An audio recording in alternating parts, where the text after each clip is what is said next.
Good evening. Oh, we can do so much better than that. Good evening. Good evening. Yes.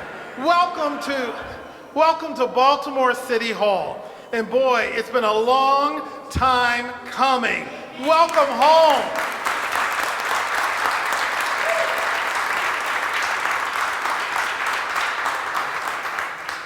I wish you all knew how good you looked. My name is Anthony McCarthy. I'm the Director of Communications and Community Enhancement here in the city of Baltimore. I have the honor of working for the best mayor for the best city in the world. I work for Katherine Elizabeth Pugh.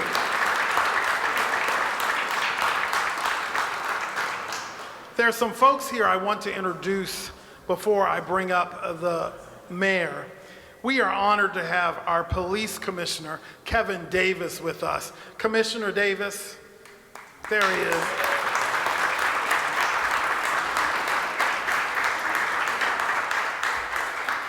We also have the 2017 Baltimore Queen of Pride, Queen D.A. Diamond, aka Quentin Baylor.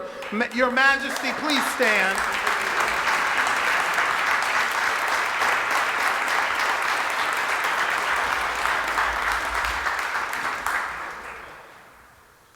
Now, you all know him as the Duchess of Baltimore. Would you please welcome and honor the Duchess of the fair city of Baltimore, Carlton Smith, the Center of Black Equity Executive Director.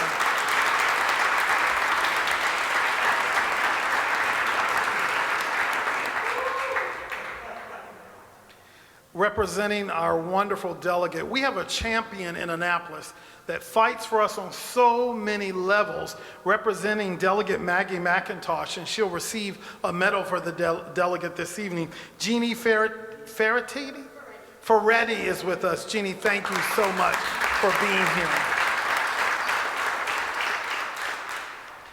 This is not my first trip to City Hall, as many of you know.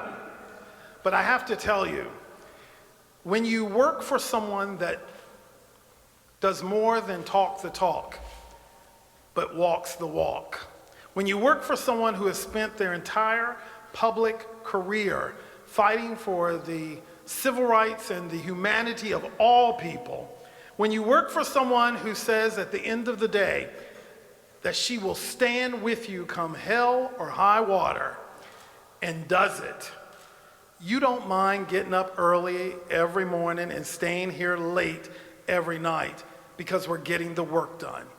It is my honor, it is my pleasure to introduce the great mayor of a great city, the 50th mayor of the city of Baltimore, the Honorable Katherine Elizabeth Pugh.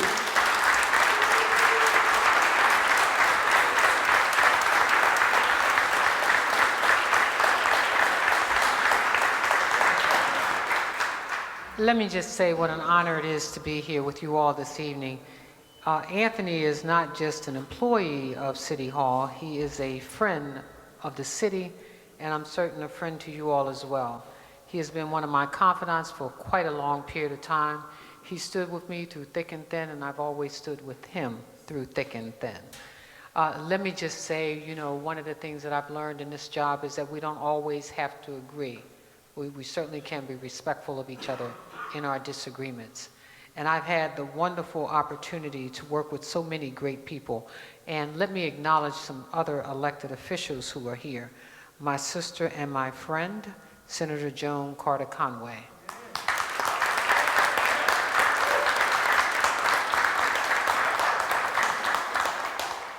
And I can tell you, someone that I enjoyed walking with when she first decided to be a councilwoman, Councilwoman Middleton, the Vice President of the City Council.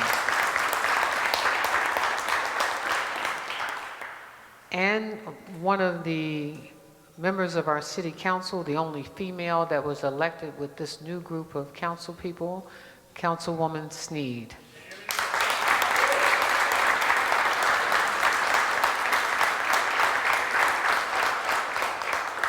and someone who has certainly demonstrated their leadership skills, but came on the council appointed. And oftentimes, because I've been in that same position when I was appointed to the House of Delegates, you feel that you've got to really demonstrate that you are up for that position. And sometimes you even question whether or not you should be in that position, but I can assure you that you elected a great leader in Councilman Costello, Chair of the Budget Committee. A big round of applause.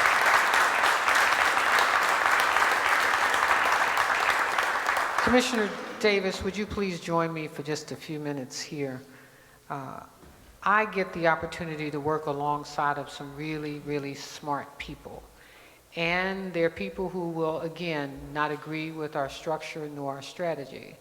And it was interesting to me, Commissioner, to read that it was about time that Mayor Katherine Pugh called on a call to action. But I'm sure that you can attest that we've been doing this since December. And you can't just call people to action and not have an action for them to get involved in. And so back in December, I said I wanted 30 people, and the commissioner, the CEO of the school system, and the state's attorney for us to come together and begin to craft out what we consider a plan for reducing crime in our community. Those 30 people turned out to be over 100 people, and that 100 people met again and again and again.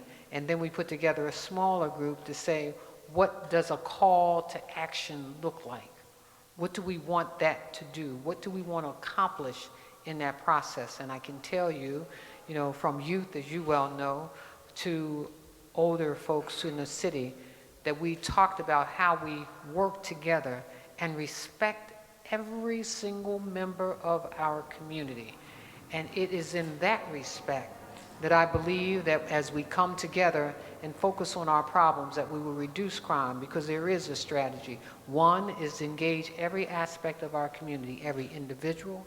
Other one is to track our young people from the moment they leave that school door to a youth program, to an after-school program. Like I said to our CEO, we know that a percentage of our children will be going to college. So we know what they'll be doing this summer. And then there's that percentage of young people who are going to work. And we've raised nearly $14 million, got to raise $18 million privately so that 12,500 young people can work this summer. And then another $3 million privately so that we can make sure that young people are in after-school programs. And with the help of this council, another $2.4 million focused on making sure that young people get the services that they need this summer. That doesn't happen by itself. That happens with collective behavior. And while the media talked about the back and forth and all of these things, I can tell you that everybody's main focus was on how we do best for Baltimore. And Commissioner, I just want to bring you up to say thank you. Thank you for working every day on behalf of the citizens of Baltimore. What you all don't know is at 8 o'clock on Monday mornings, we're looking at what happened over the week, the past week. What can we do better? We've got federal help, but here's where we stand with our police department, who is working to teach folks how to work and respect each other in our neighborhoods and our communities. And so for that, I just want to say publicly, I'm grateful. Thank you. And now on to Pride. Every year I walk in the Pride Parade, and make no mistake about it, I'll be walking in the Pride Parade again this year. And yes, we will illuminate the dome in the colors of pride to express our pride and support from Baltimore City. I have been proud throughout my career to sponsor initiatives that really protect equal rights for all people, especially our LGBT neighbors and friends and community members. The more we understand that we have more in common than we have apart, the better off that we will all be. Being inclusive and diverse is what makes a great city. I always tell people it's like a good soup. More in the mix, the better the taste. Baltimore is more strong and more competitive when we welcome everyone, no matter who you are or who you love. The LGBT residents are invaluable to our city. Their contributions in our city and our city growth is unmatched to compare to none. When I think about the contributions, whether it's in art or music or architecture or in our services, or as one of my favorite folk, I don't care what he says on Facebook, Mark, who gets in there and on behalf of the unions works on behalf of the people. You can't deny that. You have to support that. It brings me great joy just to be here tonight with your celebration, because I know how amazing and how wonderful your contributions have been to this society. And so as we start this awards presentation, here's what I want you all to know. This city loves you, and we need it to love you back. The city supports you, and we need them to support you back. This city will continue to uplift you and push you forward and to make sure that equal justice is applied in every aspect of our city. It is only the right thing to do. And so as we continue to push our city forward, what I want to say to you is that we need you. We need you in every aspect of city government, because we can't do this work by ourselves. We cannot move this city forward by itself. We cannot move this city forward with this segment of the community over here and somebody feeling differently about the community over here. It's about how we all work together. And so it gives me great pride and indeed an honor just to be with you all this evening, to have the opportunity to say thank you. Thank you from the corners that you operate from, or the space that you operate in, or the company that you lead, or the company that you support, or the organization that you decide to put your time and talents in. Thank you. Thank you for being a part of Baltimore City. More importantly, thank you for your future endeavors as we continue to work together. Bless you all.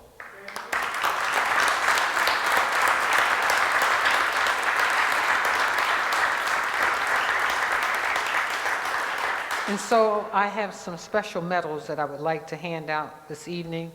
And I tell you, I feel like I should hand them out to almost every single individual here, because I see folks who've been in the struggle for a long time. And so while we're opening City Hall up, because it is you, and you are taxpayers in our city, you know, I open my heart to each and every last one of you. So please, if you didn't get an award tonight, at some point you'll get one. If I haven't hugged you, at some point you know that you will. Like when I'm looking over at Steve Ziegler and I think about when I started the Baltimore Design School, and I look for individuals who would support that effort, and I turned to Steve and I said, look, I know we can do this. Architecture, does that kind of fit? And he said, it does. And for him to roll up his sleeves and give up his time and talent to see what I consider one of the great schools in Baltimore, I say thank you. And I also want to say thank you to Carolyn Blake, because Carolyn Blake is the Chief of Staff for the President of the City Council, and she continues to work on behalf of all of the citizens. And I can't say enough about my staff. I see Karen, I see just so many folks on my staff that continue to work on behalf of the citizens of Baltimore. Thank you each and every one of you, every department head and every individual that works for city government. So I will call the names, and we will hand out the awards.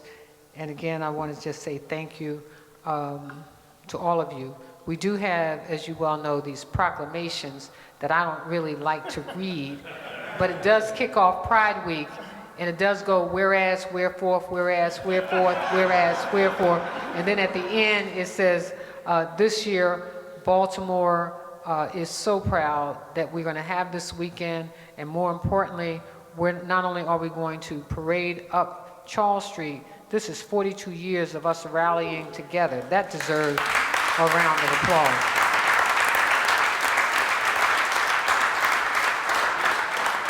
And I get to say that all of the citizens of Baltimore extends its greatness to you.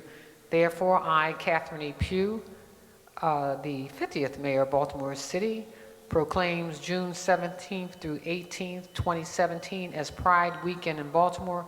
And I urge all citizens to join in this celebration. And I place my signature at the bottom of that. There's a Representative George P.J. Pleasant Jones representing Congressman Dutch Ruppersberger is here. Acknowledge.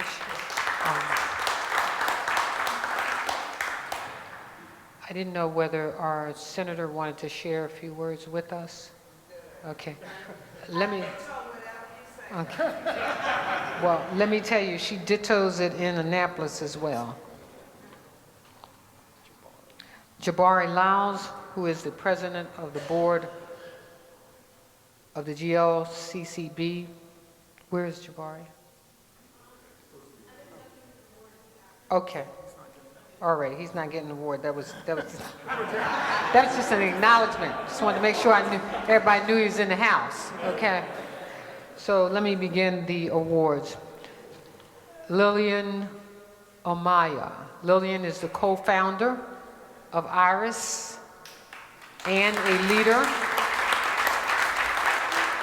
of the Baltimore Latino LGBTQ community.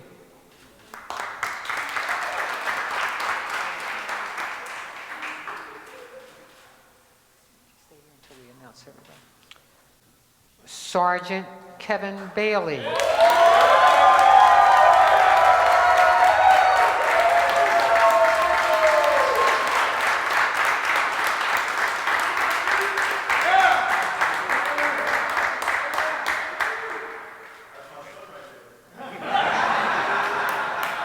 Sergeant Kevin Bailey is an openly gay Baltimore Police Department officer and is the LGBTQ liaison for the department.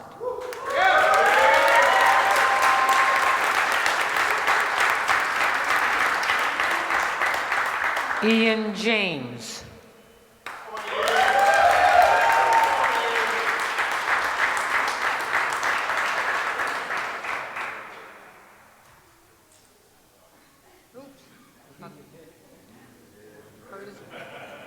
Heavy dreads.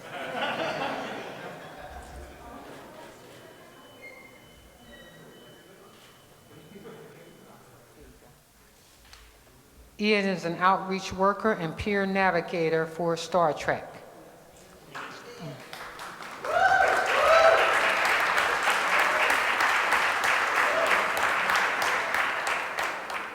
And we have representing Maggie McIntosh. What's her name again? Faraday, representing Maggie McIntosh. Maggie McIntosh represents the 43rd Legislative District in the Maryland House of Delegates, where she serves as the chair of appropriations, and we're much grateful. Thank you so much.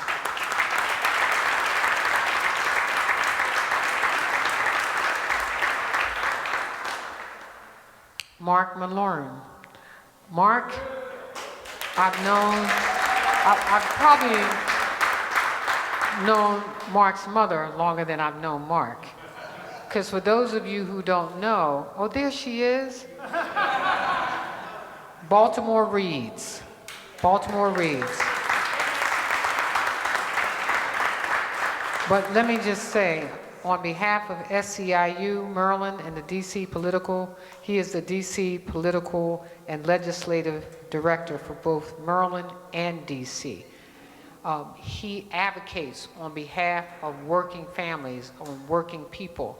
And as I've always said, you know, it's how we always come together, whether we agree at a certain particular point in time. More importantly, we find that we agree on more things than we disagree on. But I've appreciated your work. I appreciated your commitment and your continued focus on what you believe in, and nobody can ever fault you for that. Bless you.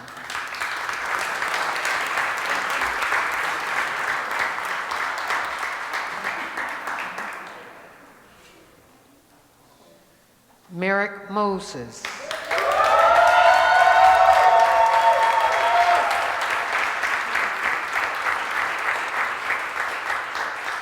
Merrick works citywide as a community liaison for the LGBTQ community in the Baltimore City State's Attorney's Office. Thank you so much for being such a great advocate. We appreciate you.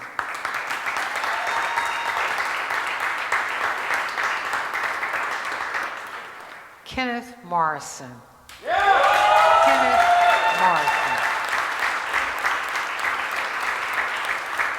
You know, I don't know if everybody knows all the work that Kenneth does, that people don't get, you don't see him in the news, you don't see him publicly, but what you don't get to see also is the work that he does with young people. You know, it excites me because we held an event here at City Hall for our Youth Poet Laureate, which he worked and made sure that those young people knew what they had to do to be competitive. That same kind of tenacity he takes to his work every single day. He is currently the artistic director for Sons of Baldwin, founder and president of Do More Baltimore, and co-executive director of the Gay Lesbian Community Center of Baltimore. Again, I cannot be more proud of the work that you always do. Look, I remember when he was a little boy, and now he's a strong person in our community, and his advocacy is so much appreciated by all the young people of Baltimore. Thank you.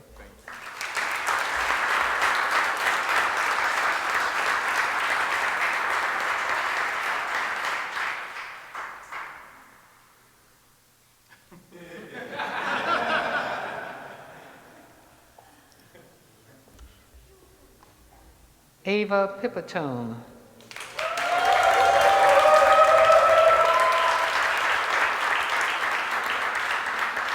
Ava, we want you to know that we're so proud.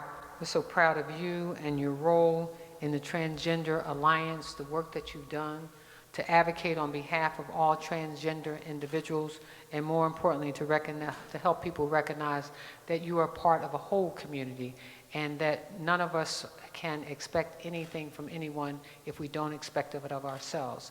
And respect is what we all deserve. So thank you for continuing your work.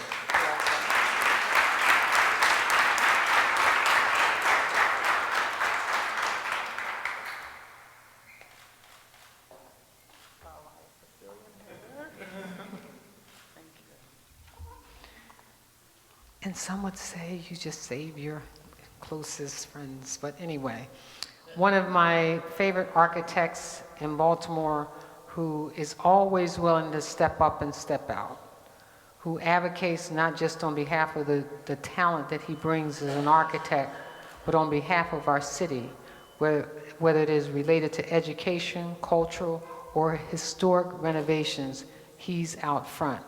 But what I love about Steve is that he has no problem weighing in on any area that impacts this city. And he always is looking for a positive outcome, no matter what it is that we do. And for that, Steve Ziegler, we say thank you.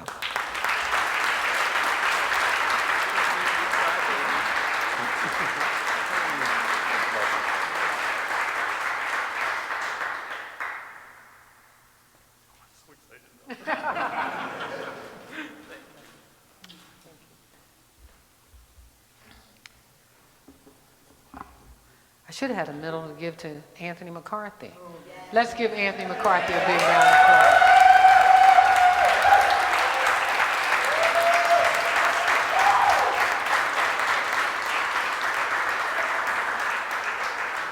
I have one of the greatest teams in Baltimore. You know, it is just a combination of just some wonderful, beautiful people, from our communications department to my executive team, to all of the folks who work in the various departments. They make me look good. But more importantly, you all make us all look good. And just a reminder, let's give them all a big round of applause. So we have a little reception, and we ask you all to join us in the reception area. And this won't be the last award ceremony that we do for our community, because what I'm trying to do is let everybody know that they too can come to City Hall, because this is the people's house. You all pay taxes. That's why we get to do these jobs. So thank you all. I appreciate it very much.